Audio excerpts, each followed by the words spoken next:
నేను తరించడానికి నా కర్తవ్య నిర్వహణలో నేను వైక్లభ్యము లేకుండా ఉంచుకోవడానికి ఇవి నాకు ఉపకరణములు. మంచి పటకారా అని తెచ్చావు, అది విరిగిపోయింది, పక్కన పడవి. అంతేకాని పటకార కోసం ఏడుస్తూ కూర్చోకూడదు.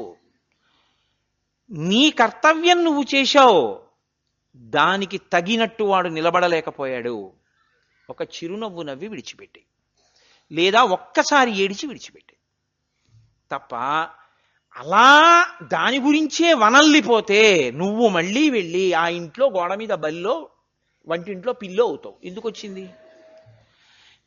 నువ్వు నీ భార్య అయిపోవడం కాదు నీ జీవిత లక్ష్యం, నువ్వు నీ కూతురైపోవడం కాదు నీ జీవిత లక్ష్యం, నువ్వు నీ కొడుకైపోవడం కాదు నీ జీవిత లక్ష్యం, నువ్వు ఈశ్వరుడైపోవడం నీ జీవిత లక్ష్యం. అందుకను ఇదొకటే. ఇది పొందడానికి కోట్ల జన్మలు ఎత్తావు.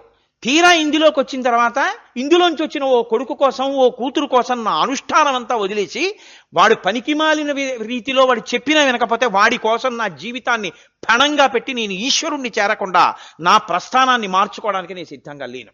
ఈ పూనిక నీకుంటే నీ ధర్మంలో నువ్వు నిలబడ్డావు, నీ కర్తవ్యంలో నువ్వు నిలబడ్డావు.